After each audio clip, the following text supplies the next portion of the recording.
I am so nervous. Alright, are we ready? Are we ready? Oh, I'm nervous. Alright. If you're watching this, then you are definitely alive. Because if not, then you're probably a zombie. What do zombies even watch on YouTube? I like zombie girls. I like zombie girls. I don't know. Anyways, you're definitely alive, but would you say that you're thriving? Well, that's what this channel is all about. Welcome to Thrive Alive.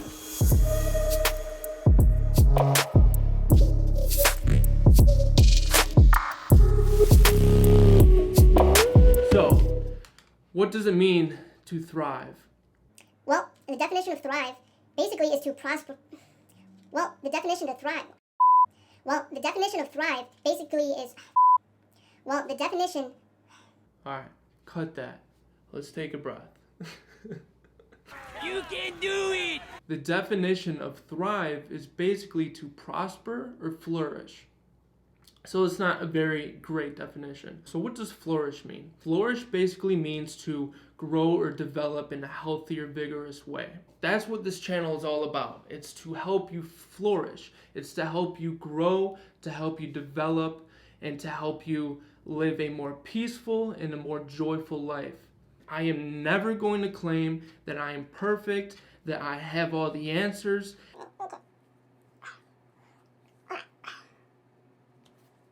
So, who am I? My name is Tyler. I have a bachelor's degree in psychology, and I also am a certified professional life coach through the Institute for Professional Excellence in Coaching, also known as IPEC for short. But am I an expert? No, I'm not an expert. I'm just a person with a passion. Have I made a YouTube video before? Yes, when I was like 12 years old.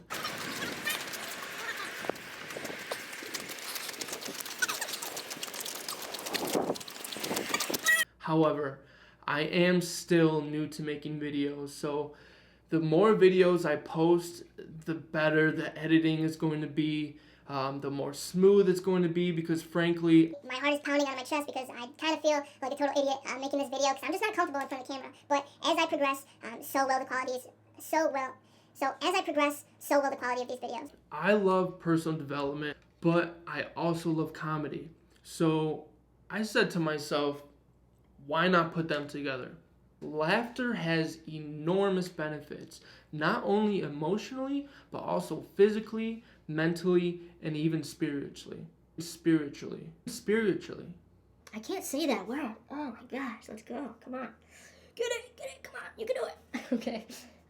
So on the topic of laughter, there's a term out there, and it's called the cosmic giggle. This was an experience I had where I found myself Transcended outside of my own ego, my own sense of self, and I couldn't help but laugh at the complete insanity and craziness of life and of this human experience. I laughed just at the existence of emotions like anger and jealousy and resentment and even sadness, but I didn't laugh out of judgment. I just laughed at how vastly interesting this human experience really is. I laughed at how life presents itself in patterns, how it continuously flows through the highs and the lows. I laughed with the understanding that at the perceived end of this thing that we call life, there is something much greater out there that loves us and is waiting for us to return to where we ultimately came from. Whoa, alright, that just got deep. Yeah, that got real deep. The point here is that let's not take life too seriously. Personal development and even enlightenment comes easiest when we can learn to laugh at life and even ourselves.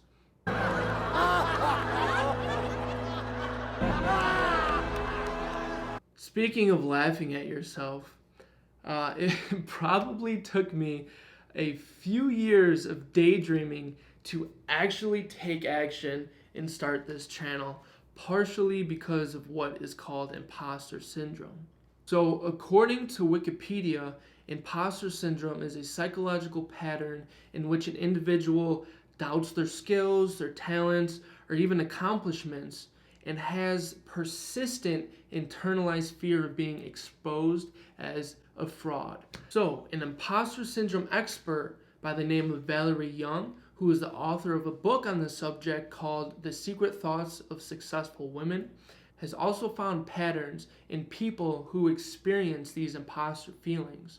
And she breaks them down in 5 categories or 5 types of imposter syndrome. The first type of imposter syndrome is the perfectionist. Perfectionists set extremely high expectations for themselves, and even if they meet 99% of their goals, they're going to feel like a failure. Any small mistake will make them question their own competence. So right now, as I see my face on the screen, I'm thinking of the little things such as my voice and my eye contact, and I'm thinking of all the mistakes I'm making within this video. And there are some feelings that come up, like you're failing, you're not doing well enough, you don't look good enough, you don't sound good enough. See, let me fix my necklace here. Anyways, that is the perfectionist. The second type is called the expert. I also identify with this type of imposter syndrome. Experts feel the need to know every piece of information before they start a project and constantly look for new certifications or trainings to improve their skills. They won't apply for a job if they don't meet all the criteria in the posting, and they might be hesitant to ask a question in class or speak up in a meeting at work because they're afraid of looking stupid if they don't already know the answer. Excuse me? Does anybody here know where the building of testicular rehabilitation is? So, moving on. The third type of imposter syndrome is called the natural genius. When the natural genius has to struggle or work hard to accomplish something, he or she thinks that maybe they're not good enough. Probably they're not good enough. They're used to these skills coming easily, and when they have to put in effort, their brain tells them that's evidence that they're not good enough, that they're an imposter of some sort. So that's the natural genius. The next one is called the soloist. Soloists feel, Soloists feel that they have to accomplish tasks on their own. And if they need to ask for help, they think that means they're a failure or a fraud. Thankfully, I have the help from a dear friend of mine who helped me put all of this together. You got the light, got the camera, got the microphone, got the office space, got the set going. I couldn't do this by myself. If I was doing this by myself, I would be in my bedroom right now, filming on my iPhone, ask for help. The fifth type of imposter syndrome is called the Superman or the Superwoman, of course. This type, Superman or Superwoman, they push themselves to work harder than those around them to prove that they're not imposters. This is all about proving yourself. They feel the need to succeed in all aspects of life, at work, as parents, as partners, so on and so forth. And they may feel stressed when they're not accomplishing something. So yeah, of course it's a good thing to work hard, but if you don't accomplish something, if you see something as a failure, know that it's not a failure. You either win or you learn, period. You either win or you learn. There's no such thing as failure. You just keep practicing. You will get the hang of it, I know it. Now that we've kind of gone through what imposter syndrome is and the different types of imposter syndrome and what they look like, now let's go through how to deal with imposter syndrome.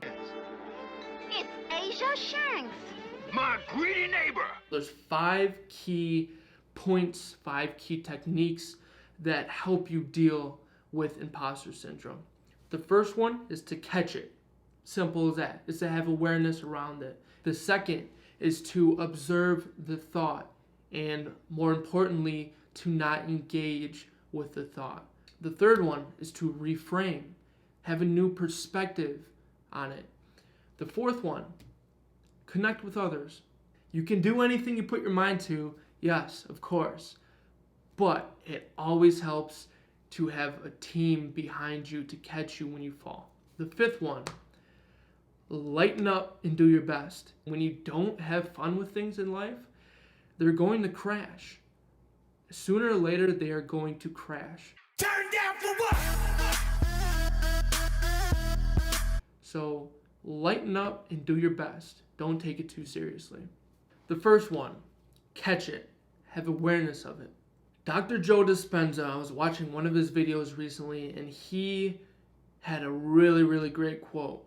He said, you can't see the label of a jar from inside the jar. If you are not aware of what's going on up here, then you don't have the opportunity to change it. You don't have the opportunity to improve, to grow, to develop. Awareness is always the first step. So to help you become aware, look for any sort of self-doubt. When imposter syndrome kicks in, self-doubt, they're synonymous. Imposter syndrome. What did I just do? What is that? Okay. Oh, I'm okay, it's okay, everything's okay. Alright, So, look for any sort of self-doubt. Look for self-sabotaging action or even inaction. Inaction, just like action, is a form of self-sabotaging. What? No! Really, inaction is taking action because you're choosing to not do anything. You're choosing to sit on a couch and watch Tiger King or to watch a crime documentary. The second way to deal with imposter syndrome is to observe the thought, observe that self-doubt, observe that voice inside your head that's saying, you're a fraud, you're not good enough, you're a failure. What? No! Observe that thought. But the key here with that is to not engage with that thought. It is simply a thought. It is simply your ego trying to keep you safe.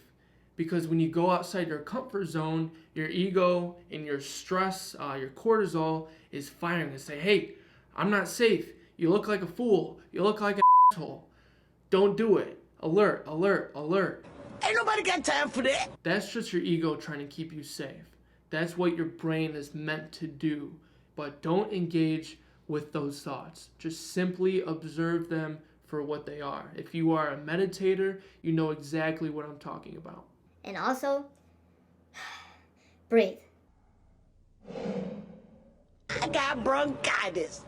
The third way to deal with imposter syndrome is to reframe those thoughts. So instead of saying, because you're not perfect, because you messed up here, or you had a shortcoming here, or something went wrong, instead of saying that you're an imposter or you're a failure, rather say that these challenges are opportunities for me to grow. Learn from your mistakes, because your mistakes are not failures. What? No. You're not a fraud, you're not a failure, you're simply learning and you're growing. This is not about being perfect. Thrive does not mean to be perfect. It just means to grow and develop in a healthy way. And mistakes help us grow and develop in a healthy way. Period. Water sucks. Gatorade is better. What? The fourth way to deal with imposter syndrome is to simply connect with other people, because other people usually always see you in a better light than you see yourself. Unless, of course, if you're a narcissist. So yeah, that's the fourth way. The fifth way is to lighten the hell up and don't take it too seriously. Don't be so serious. Why so serious? Be okay with having fun. Be okay with being vulnerable. Be okay with putting yourself out there and not having any regrets. That's my credo. No regrets. I always perform the best when I'm having fun, period. When I give presentations or I'm running a workshop, The beginning is always the hardest part for me. You can tell it in my voice. You can tell I'm nervous. I'm kind of quivering. My hands start to shake. Have you ever had a dream that you want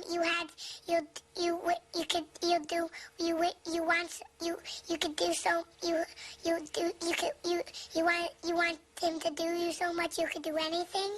But the longer that I'm up there presenting, or the longer that I'm up there speaking, the more calm I become, because the more fun I'm having with it. And the more fun I'm having with it, the more I am breathing, and the more I just let myself flow, and I let myself just be myself. Just breathe and be okay with whatever happens.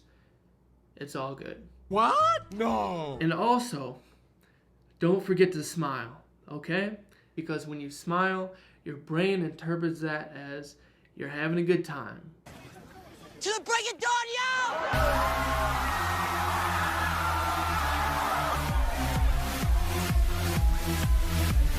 So, to wrap this all up, I just wanted to introduce myself, introduce the channel, introduce the content and how I want to deliver the content, and also address imposter syndrome, because that was the one thing that made this channel not start years ago. I may not have been as funny as I wanted to. I may not have been as clear as I wanted to. I may have not formulated my sentence. Blah, blah, blah. See, there's an example. I may have not formed my sentences in a clear and concise and grammatically correct manner or fashion. I may have not been perfect, but you know what? I started, and I did it. Just do it! Do it!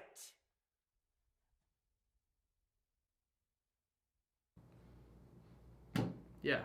So, like all the YouTubers say out there, all right. Don't forget to smash that like button. Don't forget to smash that like button. Give me a thumbs up. Subscribe. Tell your grandma to subscribe. Tell your mom to subscribe. Tell your dog to subscribe. Tell your cat to subscribe. Support me, support this channel, because the reason I started this channel is to support you guys. So follow me on Twitter at ThriveLife2. Follow me on Instagram, ThriveLife Media. And even follow me on Facebook, because yes, people still use Facebook. So that's it. Thank you for watching. Thank you for tuning in. Thank you for supporting me. And also, most importantly, thank yourself for putting in the time and the effort to elevate your own potential, to elevate your own life. Let me know what I can do better. Please, please, please. You won't hurt my feelings. Please let me know what I can do better so I can improve it for next time. So that's it. I really don't know how to end the video. So, yeah, it'll end. There'll be like I don't know. I just have to think about it. But yeah, that's the video. Thanks again. Bye!